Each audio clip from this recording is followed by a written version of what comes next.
오늘은 종료주일로서 예수님께서 예루살렘에 입성한 그러한 날입니다. 오늘 저는 본문 마태복음 21장 1절에서부터 9절까지의 말씀을 근거로 나귀를 타고 오신 예수님, 이와 같은 제목으로 여러분과 함께 하나님의 은혜의 말씀을 나누게 합니다. 오늘은 교회의 원력으로 종료주일이라고 말합니다. 주님께서 평화의 왕으로 예루살렘으로 입성하여 지킨 기념주일로 부활전 전주일, 그리고 고난주간이 시작되는 주일입니다. 주님께서 스가랴 9장 9절의 예언대로 나귀를 타고 평화의 왕으로 예루살렘에 입성하실 때에 사람들은 모두 다 손에는 종려나무 가지를 들고 또 자신의 겉옷을 예수님이 나귀 타고 입성하는 곳에 다 뿌리며 호산나 호산나 다윗의 자손이여 우리를 구원하소서라고 그렇게 환영했습니다. 호산나라는 말은 히브리 말로 호시안나라는 말의 헬라식 발음입니다. 이 호산나라는 말은 시편 118편 25절의 뜻처럼 야훼여 우리를 구원하여 주시옵소서라고 나온 기도문입니다. 이제 우리를 구원하여 주세요, 우리를 구원하옵소서라는 그러한 기도문이라는 것입니다. 그런데 이 말이 점점 향하여 하나님 앞에 기도하는 기도문에서 변질되어 사람을 칭송하는 말, 인사하는 말, 환희의 말, 그리고 감탄사로 잘못 쓰이게 됐는데 예수님을 환영하는 말로 높여 부르게 되었다는 것입니다. 그런데 호산나라는 그러한 군중 속의 환영 가운데서도 예수님께서 입성한 다음 4일째 되는 날 예수님은 심한 고난과 역경과 어려움 가운데 십자가에 달려 돌아가시게 되었습니다. 호산나 우리를 구원하여 주세요, 우리를 인도하여 주세요, 우리를 구원하여 주세요 라고 외쳤던 사람들의 환호성은 온데간데 없고 사람들은 다 돌변했습니다. 그리고 대제사장과 백성들의 장로들이 예수님을 죽이려고 사형을 언도를 내렸을 때에 그때에 사람들이 예수님을 십자가에 못 박으소서, 십자가에 못 박으소서 했습니다. 무려 사흘 전까지만 해도 5일 전까지만 해도 예수님을 환영하며 호산나 호산나 불렀던 사람들인데, 그런데 이제는 예수님을 저주하며 십자가에 못 박으라고 외치며 사형 언도를 내리고 말게 되더라는 것입니다.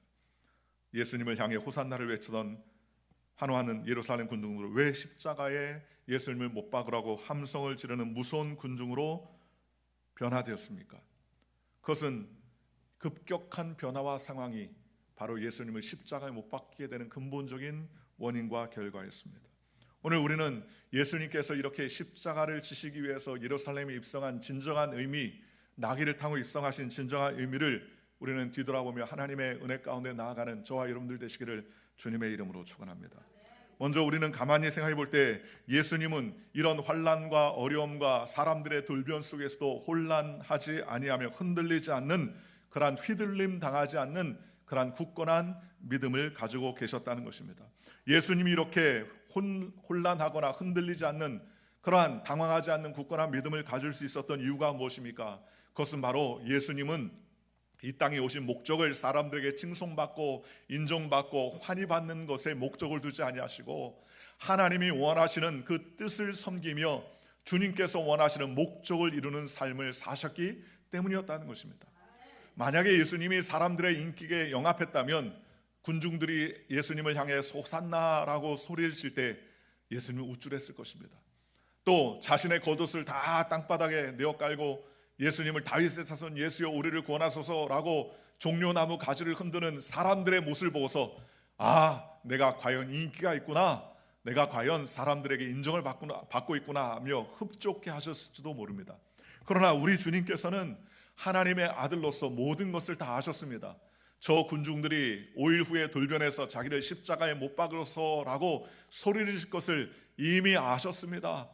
그들의 환호성이 언젠가는 식어지고 성난 군중 때와 같이 자신을 물어뜯으려고 쫓아올 것임을 예수님은 분명히 아셨습니다. 그래서 사람들의 환호 소리에도 들리지 않으셨습니다. 사람들의 찬송 소리에도 마음 뺏기지 않았습니다.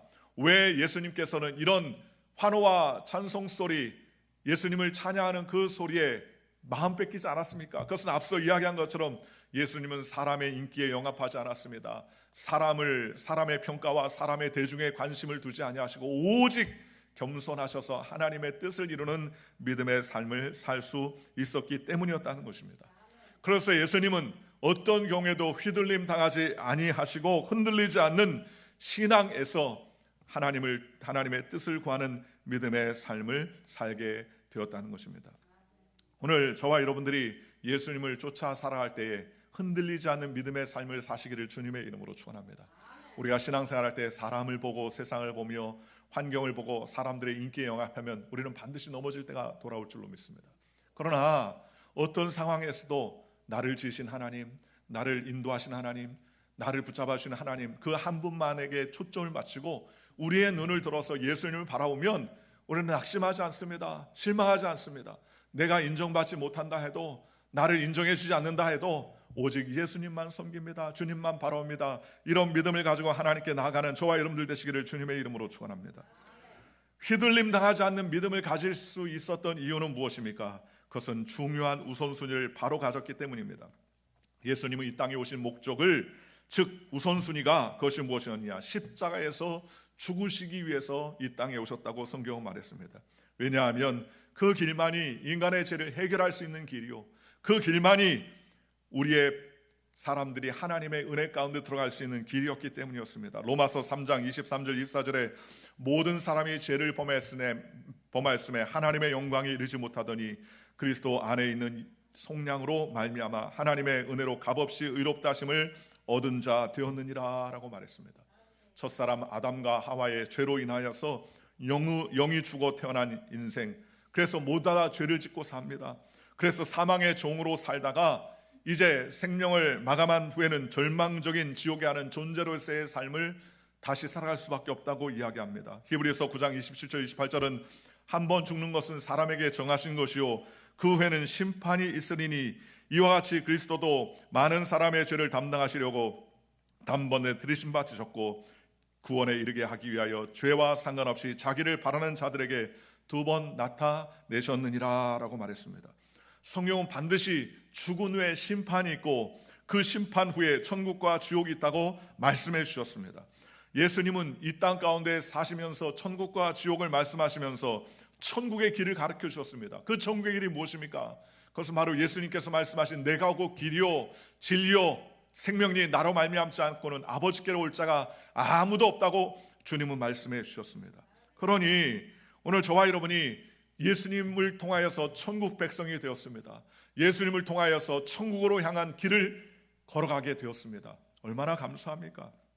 그러니 예수님은 이 땅 가운데서 흔들리지 않는 믿음의 신앙을 올바로 견제할 수 있었던 것은 바로 그분의 사역이 십자가를 지니시는 것임을 분명히 알았기 때문이라는 것입니다. 오늘 우리가 인생을 살면서 신앙생활하면서 교회 안에서도 우리가 세상에 흔들리지 않는 믿음을 지킬 수 있는 것은 사람을 바라보거나 세상을 바라보거나 사람들의 칭찬과 환호 소리에 귀걸이지 아니하고 온전히 나에게 맡겨진 귀한 사명을 잘 감당할 때 하나님께서 흔들리지 않는 믿음을 가지고 주께 달려갈 수 있다는 사실을 기억하는 저와 여러분들 되시기를 주 예수의 이름으로 간절히 축원합니다. 휘둘림 당하지 않고 흔들리지 않는 신앙은 하나님의 완전하심을 믿는 신앙의 뿌리에 둬야 된다는 것입니다. 예수님 바로 그러신 분이셨어요. 예수님은 십자가를 지시는 일이 하나님의 명령과 뜻임을 분명히 할 수가 있었다는 것입니다. 오늘 저와 여러분이 하나님의 흔들림 없는 믿음의 신앙 그 은혜 가운데 나아가시기를 주 예수의 이름으로 간절히 축원합니다. 그렇다면 예수님은 이 땅 가운데 오셔서 나귀를 타고 예루살렘에 입성하셨습니다. 6월절이 되면 양을 잡아서 피를 흘려 제사를 드리는 6월절 제사법이 있습니다. 그런데 6월절 제사의 중요한 것 중에 하나는 나흘 전에 양을, 흠없는 어린 양을 집으로 데려오는 것입니다. 그리고 집에 데려와서 그 양과 함께 4일 동안 동거합니다. 그리고 제5일째 되는 날 그 양을 잡아서 피를 흘려 그 피를 우슬초에 적셔가지고 문 임방과 설주에 바르게 됩니다. 그러면 6월절 날 천사가 나타나서 문 임방과 설주에 피를, 어린 양의 피를 바른 집들마다 그 담을 넘어갑니다. 그리고 그 피를 바르지 않은 집들마다 천사가 나가와 첫 태생들, 마지들은 다 죽게 됩니다. 사람뿐만 아닙니다. 동물과 짐승도 다 죽게 되더라는 것입니다. 바로 양과 소가 우리를 대신해서 죽었는데 이제는 진짜이신 예수님께서 우리의 어린 양이 되셔서 희생 제물로 우리 가운데 오셨습니다. 예수님의 예루살렘의 입성은 바로 사흘 전 예수님께서 어린 양이 그 집에 희생 제물로 들어오는 것처럼 예루살렘에 입성하신 것은 예수님께서 우리를 위한 인류의 희생 제물이 되시기 위해서 예루살렘에 입성하셨다는 사실을 우리에게 말씀해 주고 계시다는 것입니다. 그런데 오늘 성경은 예수님은 나귀를 타고 오셨다고 성경은 말씀해 주셨습니다. 오늘 성경에 말씀하시기를 예루살렘에 가까이 가서 감람산 벳박에 이르렀을 때에 예수께서 두 제자를 부르시며 말씀하시되 너희는 맞은편 마을로 가라. 그리하면 매인 나귀와 나귀 새끼가 함께 있는 것을 보리니 풀어 내게로 끌어오라. 만일 누가 무슨 말씀을 하든지 주가 쓰시겠다라. 그리하면 즉시 보내리라 라고 말씀하셨습니다. 그리고 성경은 이는 선지자를 통하여 하신 말씀을 이루려 하심이다 라고 성경은 말했습니다. 5절에 시온의 딸에게 이르기를 내 왕이 내게 임하나니 그는 겸손하여 나귀 곧 멍에 매는 짐승의 새끼를 탔도다 하라 하셨느니라 라고 말했습니다.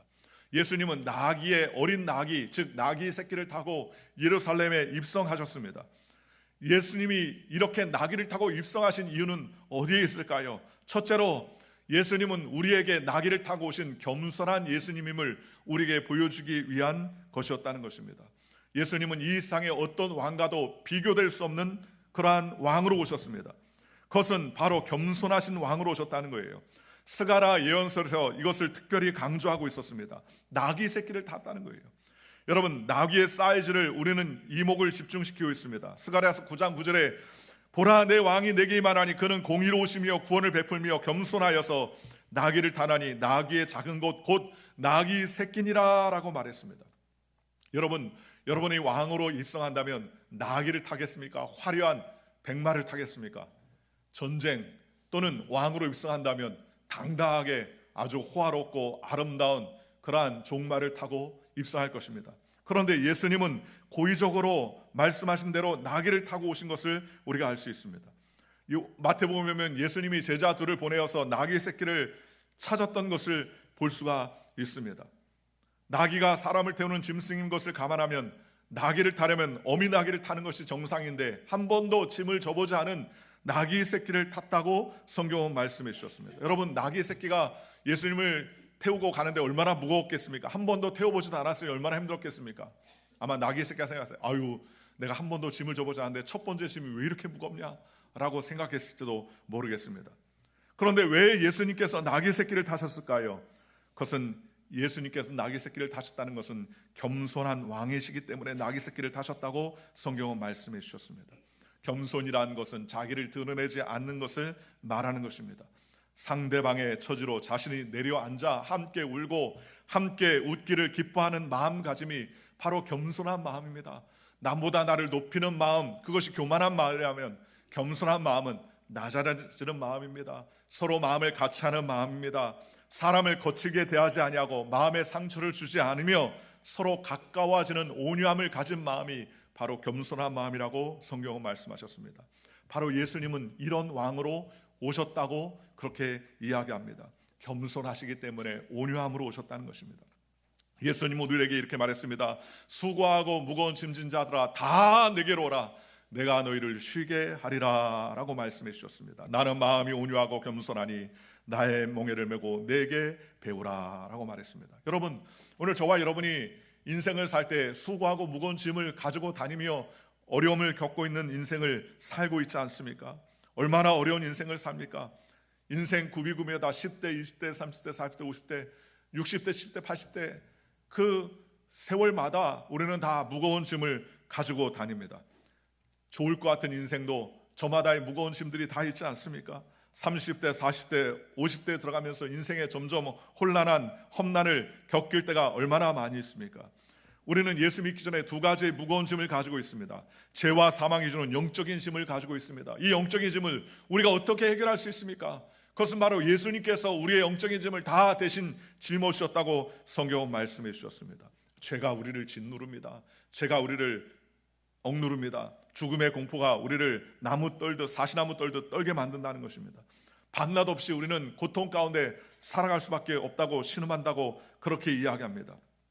또 이런 공포를 주님께서 십자가에서 지심으로 말미암아 우리의 모든 사망 공포를 해결해 주셨습니다.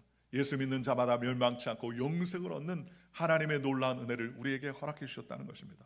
또한 무거운 짐이 우리에게 여전히 남아 있습니다. 인생을 살고 있을 때 연약한 육신, 연약한 인생의 여정을 한 걸음 한 걸음 옮겨놓고 걸어가면서 너무나 피곤할 때가 많이 있습니다.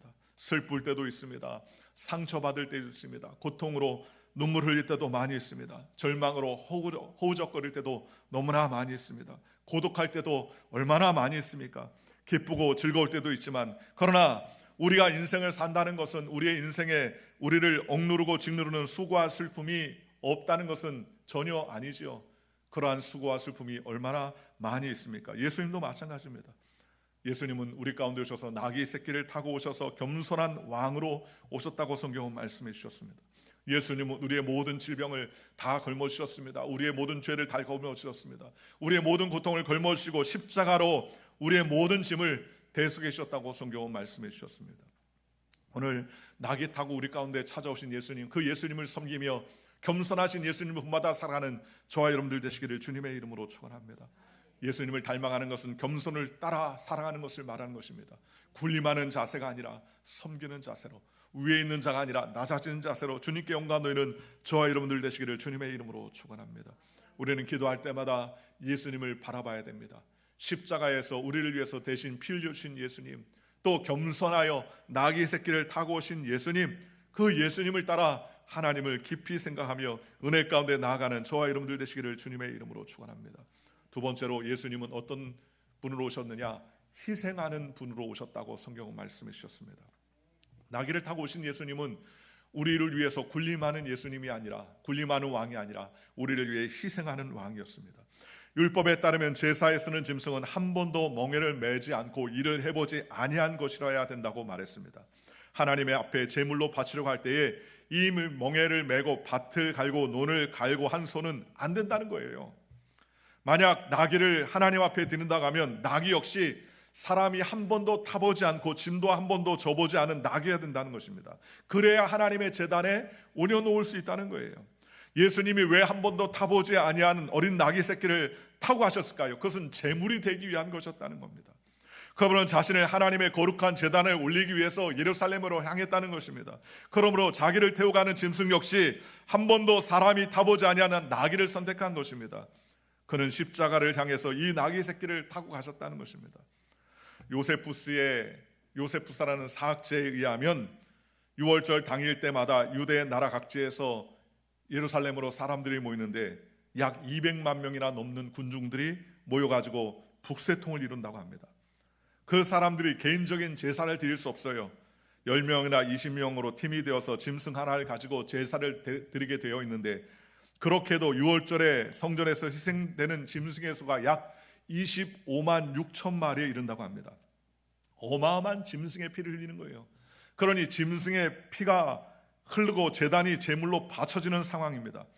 6월절 있는 그달 10일 예루살렘 성전으로 그 짐승들이 전부 끌려갑니다. 그날은 바로 예수님이 어린 나귀를 타고 예수님이 입성하던 바로 그날이라는 거예요.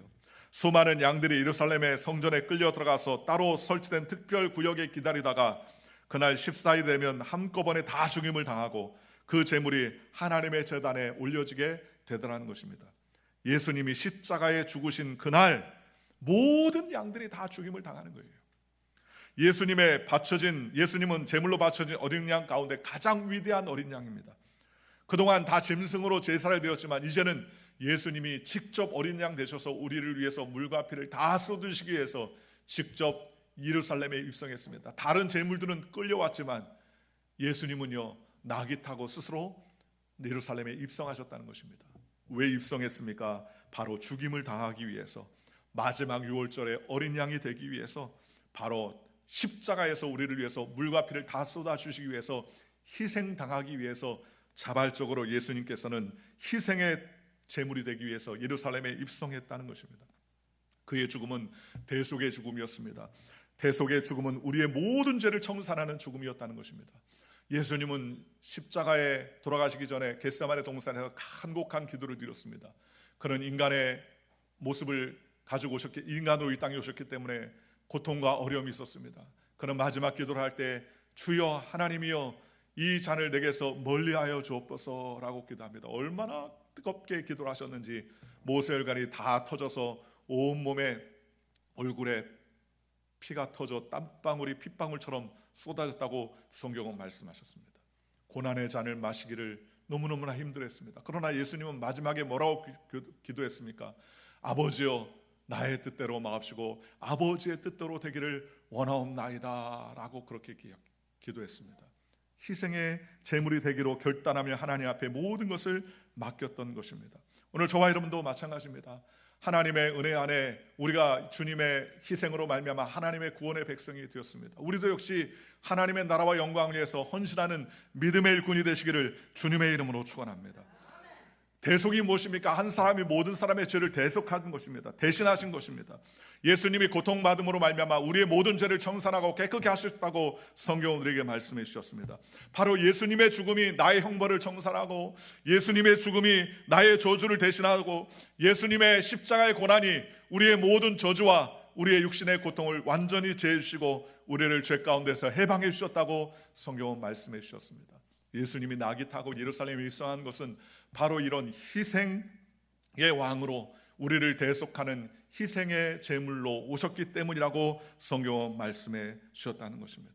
오늘 우리는 그 은혜 가운데 나아가 하나님을 기쁘시게 하며 하나님께 영광 돌리는 믿음의 백성이 되시기를 주님의 이름으로 간절히 축원합니다. 아우슈비츠 수용소하면 소름 끼치는 일입니다. 독일 나치에 의해서 얼마나 악명을 높였던 살인 현장 아니겠습니까? 거기에 폴란드 프란시스파에 속한 신부 한 사람이 갇혀 있었습니다. 한 번은 유대인 가운데 몇 사람을 뽑았습니다. 아마 그 사람들을 굴며 죽이기로 작정했었던 것 같아요. 그래서 그냥 되는 대로 사람을 자출했습니다. 그러니까 거기에 걸려서 들어가면 사형장으로 가는 거예요. 몇 사람인지 정확히 알 수 없지만 간수들이 벌써 사람을 몇 사람 불러내어 그를 지하 모처에서 굶겨 죽이려는 잔인한 계획을 실천하기 위해서 옮기고 있었습니다. 사람들이 모였습니다. 그때에 자기들의 생명이 위험에 처한 줄을 알고 유대인 중 한 사람이 이렇게 소리쳤다고 합니다. 사람 살려 여보시오, 나를 좀 살려주시오. 나는 처자가 있습니다. 나에게는 식구가 있습니다. 그러자 간수가 이렇게 말했습니다. 너 대신 죽을 사람이 있다면 내가 고려해 보겠다. 그러자 그 간수가 말한 그 말을 들은 막스밀리안 콜베라고 하는 신부가 선뜻 나섰습니다. 나에게는 딸린 사람이 아무도 없어요. 나는 아내가 없습니다. 자식도 없습니다. 그러니 내가 저 사람을 대신할 수 있습니까? 라고 이야기했습니다. 간수가 이야기하길 꼭 하고 싶으면 대신하라고 그렇게 이야기합니다. 그랬더니 이 콜베 신부가 저 사람 대신 나를 넣어주십시오 라고 그렇게 이야기했습니다. 콜베 신부님이 그 사람을 대신해서 그 팀에 끼게 되었고 결국 그는 지하 감옥에 끌려가서 굶어 죽었다고 합니다. 콜베 신부의 이야기는 많은 사람들에게 감동을 주었습니다. 바로 이런 죽음을 일으켜서 구속적 죽음 혹은 대속적 죽음이라고 합니다. 성경에 나오는 구약의 번제나 화목제나 속죄제, 속건제는 피 없이 드릴 수 있는 제사가 피 없이는 드릴 수가 없기 때문에 제사 드릴 때 매년 수많은 양과 소를 대신해서 피를 흘려야 죽여야 했었습니다. 죽임을 당할 때 주인은 와서 그 양이나 소의 머리에 자기의 죄를 다 얹고 기도했습니다. 주인의 모든 형벌과 고통과 죄를 다 짊어지고 대신 죽어야 하는 제물이 되었기 때문이라는 것입니다. 이것이 바로 대속의 죽음이에요. 양이 죽고 소가 죽어야 되는 것은 바로 우리가 죽어야 되는 모습을 우리에게 보여주고 있는 것입니다. 그런데 예수님이 우리를 위해서 어린 양 되셔서 우리의 모든 죄를 대신해서 십자가에서 죽으셨기 때문에 우리의 모든 죄를 다 짊어지셨다는 것입니다. 예수님은 우리의 죄를 짊어지기 위해서 기꺼이 희생의 제물로 오시고 나귀를 타고 입성했다고 성경은 말씀해 주셨습니다. 베드로전서 2장 24절 이렇게 말합니다. 친히 나무에 달려 그 몸으로 우리 죄를 담당하셨으니 이는 우리로 하여금 죄에 대하여 죽고 의에 대하여 살게 하심이라. 저가 상함으로 우리가 나음을 입었나니라고 말했습니다. 예수님은 나귀를 타고 예루살렘에 입성하신 것은 바로 이런 희생의 대속의 죽음을 위해서 입성해 주셨다는 것입니다. 얼마나 감사합니까?